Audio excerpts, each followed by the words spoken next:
Could you talk about the early relationship you had with First Church? First off, what was your introduction to First Church, and how did that go? Who were you working with? Mm-hmm.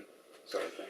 I first ended up going to First Church because a girlfriend brought me there, a woman who had grown up UU on the East Coast, mm-hmm. and I was working with her at the wilderness therapy program out in Utah.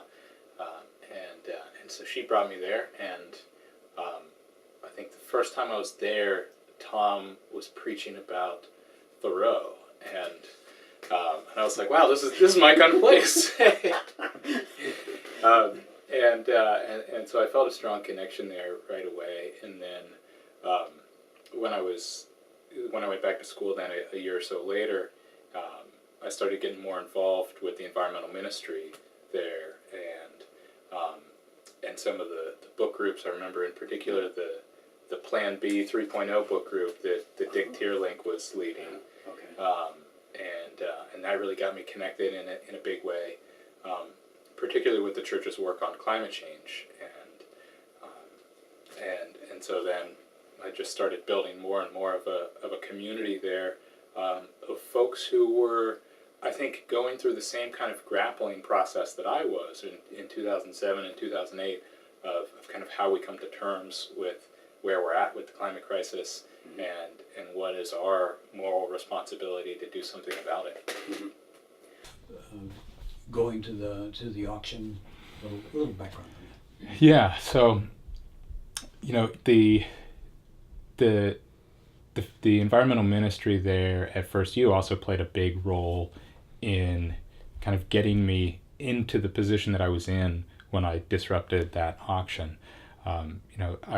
I was in dialogue with a lot of folks there at First U about how I was recognizing that we needed more confrontational approaches in the environmental movement, that we needed some civil disobedience in the climate movement, and folks there said pretty clearly, we'll support you if you find something to do.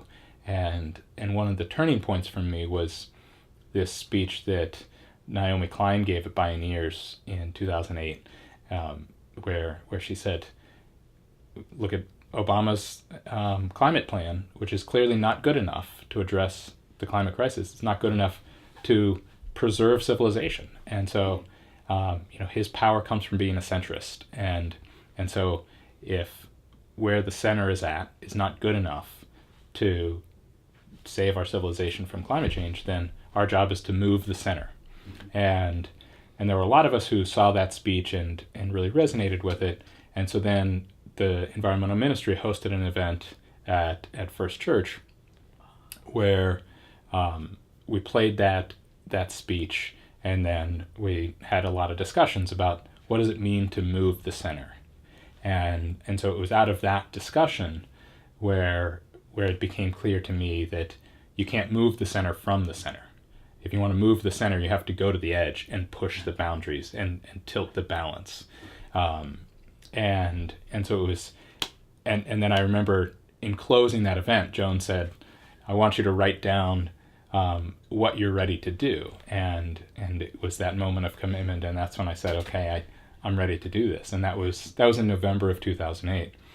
And so then it was just a few weeks later that this auction was happening at the very end of the Bush administration, kind of the last big attempt to get public lands in the hands of the oil and gas industry.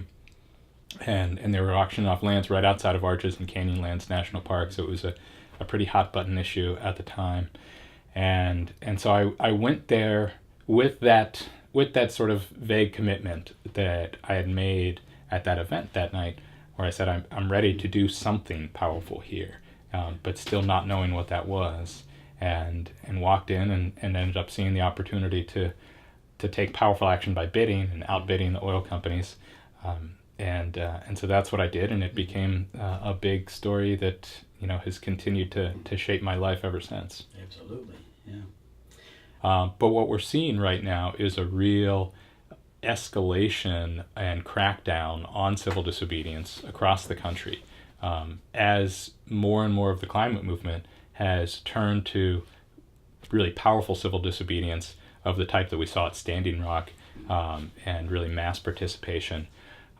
We've seen a lot of backlash and laws being passed at the state level that allow for much more draconian punishment, just for being on the property where they're building a pipeline or something like that.